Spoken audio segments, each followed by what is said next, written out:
बिहार के सीमांचल में मुस्लिम वोटर ने इस बार महागठबंधन पर भरोसा करने के बजाय ओवैसी की पार्टी पर भरोसा किया और ये महागठबंधन को बहुत भारी पड़ा। बिहार चुनाव के नतीजे और रुझान बता रहे हैं कि आरजेडी का सत्ता में आने का सपना एक बार फिर सपना ही रह गया। वोटों के बंटवारे ने तेजस्वी के सीएम बनने के सपने पर पानी फेर दिया। जिस सीमांचल पर सबसे ज्यादा भरोसा किया वहां ओवैसी ने खेल कर दिया। बिहार की सत्ता में वापसी का सपना देख रहे तेजस्वी यादव को भरोसा नहीं हो रहा कि महागठबंधन का सबसे मजबूत किला सीमांचल इस तरह ढह जाएगा। जिस सीमांचल के वोटर पर आरजेडी और कांग्रेस को वर्षों से विश्वास था, वहां हैदराबाद के असदुद्दीन ओवैसी की पार्टी ने सारा गणित खराब कर दिया। इन इलाकों में मुसलमानों ने महागठबंधन पर विश्वास करने की बजाय ओवैसी की पार्टी पर भरोसा किया। तो हमको मुल्क से भगाना चाहते हैं। सबसे पहले आप ये समझिए कि सीमांचल के मुस्लिम वोटर ने किस तरह महागठबंधन के सत्ता वाले सपने पर पानी फेर दिया। ओवैसी की पार्टी ने सीमांचल में मुस्लिम वोटर की बड़ी तादाद को देखते हुए 24 में से 14 सीटों पर अपने उम्मीदवार उतारे। इसमें 10 से ज्यादा सीटों पर ओवैसी की पार्टी पर मुस्लिम वोटर ने भरोसा किया। अब सीमांचल की इन सीटों पर ओवैसी ने किस तरह महागठबंधन को सत्ता से दूर किया, ये भी समझ लीजिए। सीमांचल की अमौर सीट पर महागठबंधन की तरफ से कांग्रेस चुनाव मैदान में थी, जहां कांग्रेस को करीब 11% वोट मिला, जबकि बीजेपी को 23% वोट मिला। जबकि एआईएमआईएम ने 56% से ज्यादा वोट लेकर महागठबंधन को बहुत नुकसान पहुंचाया। इसी तरह किशनगंज में कांग्रेस को 35% से ज्यादा वोट मिले, जबकि बीजेपी को करीब 34% वोट मिले। जबकि यहां भी ओवैसी की पार्टी ने महागठबंधन के गणित को बुरी तरह नुकसान पहुंचाया। एआईएमआईएम को 20% से ज्यादा वोट मिले। इस नुकसान की भरपाई करना महागठबंधन के लिए बहुत मुश्किल साबित हुआ। सीमांचल की बहादुरगंज सीट पर कांग्रेस को करीब 11% वोट मिला, जबकि एआईएमआईएम ने 44% से ज्यादा वोट लेकर महागठबंधन को भारी नुकसान पहुंचा दिया। एनडीए की तरफ से विकासशील इंसान पार्टी उम्मीदवार को करीब 37% वोट मिले। बिहार के सीमांचल को लेकर ये कहा जाता रहा है कि ये कांग्रेस और आरजेडी का मजबूत किला रहा है, लेकिन हैदराबाद से आए ओवैसी ने अपने दम पर इस किले में सेंध लगा दी। सीमांचल के मुस्लिम वोटर ने महागठबंधन की बजाय ओवैसी की पार्टी पर भरोसा किया। सीमांचल की 24 में से 14 सीटों पर ओवैसी ने अपने उम्मीदवार खड़े किए।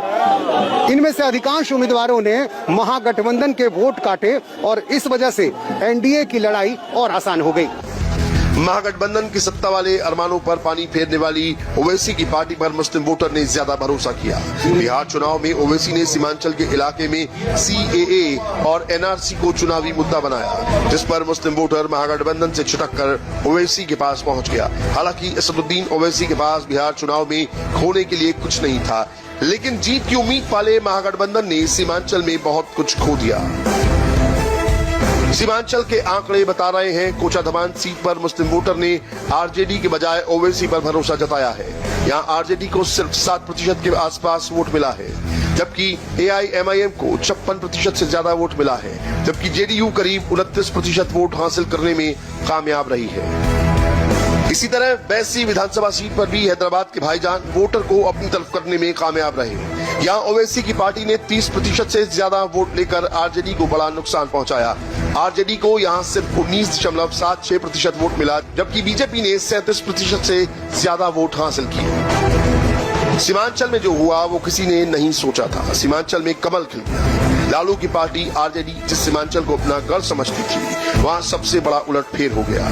जहाँ बिहार में सबसे ज्यादा मुसलमान हैं, वहाँ असदुद्दीन ओवैसी ने महागठबंधन को चुनाव हरा दिया है। अमर और कोचाधामन सीट पर ओवैसी की पार्टी को 50% से अधिक वोट मिला है। इससे ये साफ संदेश है कि सीमांचल के मुस्लिम वोटर्स में महागठबंधन के बजाय ओवैसी की पार्टी पे ज्यादा विश्वास है। वोट काटने की ये रणनीति ओवैसी के न चाहते हुए भी एनडीए के लिए फायदेमंद रहा है।